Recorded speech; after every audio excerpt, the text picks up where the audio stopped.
During this episode of Global Child Israel, we explore why this was the cradle of all religions, and we discover that it's more important to have a relationship than a religion. We also visit the Masada fort, which is an incredible sight in the desert, and we take a dip in the Dead Sea. Be sure to see the entire season on Amazon Prime. Now we're inside of Jerusalem. We're about to walk the road, the Via Dolorosa, which is where Jesus carried the cross all the way to Calvary. For Jews, Jesus was a rabbi. For Muslims, he was a prophet. But for Christians, Jesus was God himself who took on human form so he could teach his children how much he loved them. He taught that the highest command was to love God and love one another.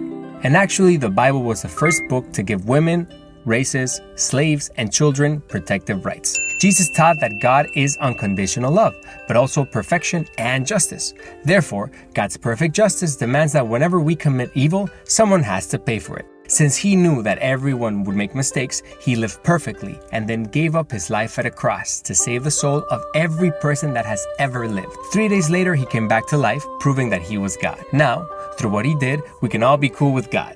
But he still leaves us our free will to either reject what he did or simply believe and have an eternal relationship with him. So now that we know in a nutshell the basics of all three faiths, it's time to venture outside the city walls.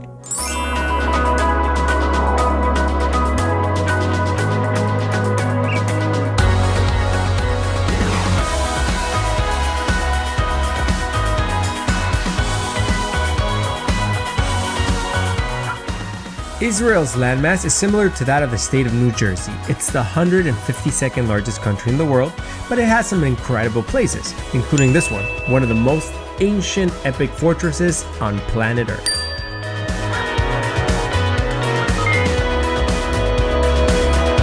So we're here in the ancient city of Masada. We're about to go to the top of the mountain on a cable cart. It looks pretty high up. It should be fun. Thousands of years ago, people used to actually walk up these mountains. Masada is a mountain fortress right next to the lowest place on Earth. Down here, we can see the tram that brings the people up to Masada. The fortress is about 450 meters high. Hashtag amazing views. We're here in the beautiful city of Masada, which was actually a Roman fort meant to control the Jewish population back in the day. Off in the distance, we see the Dead Sea, and this way, we see what used to be barracks, storehouses. I know I've said this often in this trip, but these really are some of the most beautiful views I've ever seen. Seriously, look at that. I'm not exaggerating. Share your favorite views with us on Instagram. It's hot. It's like over 100 degrees. So I'll see you guys later. Gotta get some shade.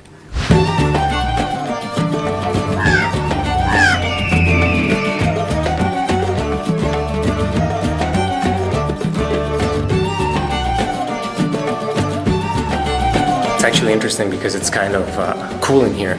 These rocks were so thick and they designed the airflow just to keep it going that it's actually kind of refreshing. Well, that's pretty much our tour of Masada, and you know what? I feel like I could go for a swim. So why don't we go check out the Dead Sea?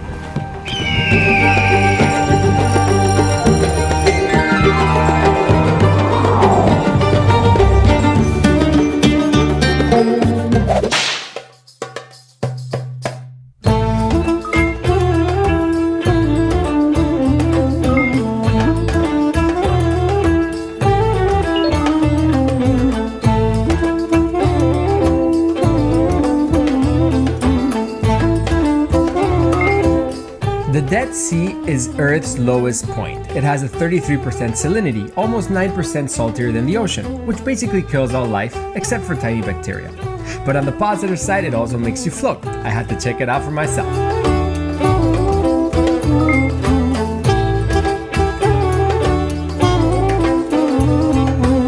We're here in the Dead Sea, which is actually the lowest point on Earth. There is no life in this ocean because the salinity and the other minerals make up about 30% of the water. Now, supposedly you can go in and it makes you look younger, so we can all use that. Ironically enough, most of its water comes from the Jordan River, which is full of life, and the Dead Sea dies because of stagnant waters. Some would say this is a great metaphor for love. If we don't let it flow and we keep it all to ourselves, things tend to go salty.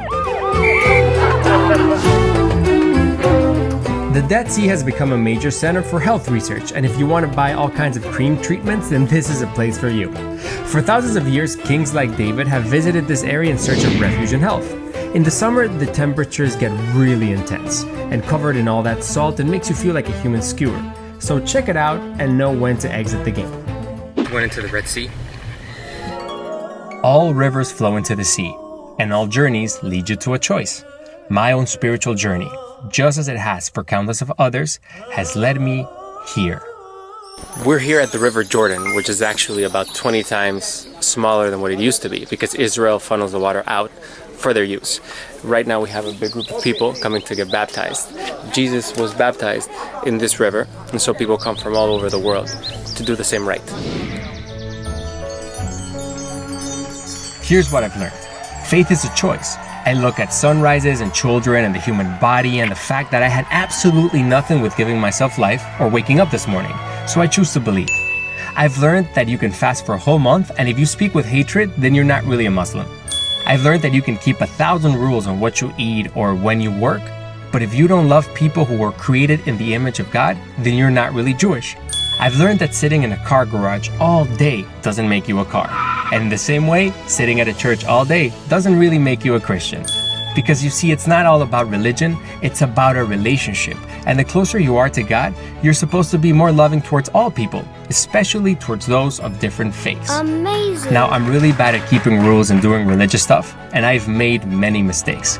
But still, for me, if God loves me and wants to be my best friend and give me a new beginning, then you know what? I think I'm ready to take the plunge.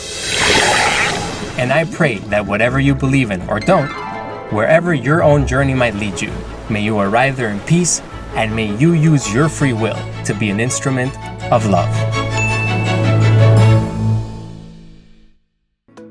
If you have an amazing life story, if there's something you want to do in this world, I want to hear your dreams. I want to know how you see yourself traveling around the world. Follow us on Instagram at Global Child TV. Shoot us a DM. Watch the show on Amazon Prime. And I want to know who you are and why you should travel the world with us. Thank you so much. See you later.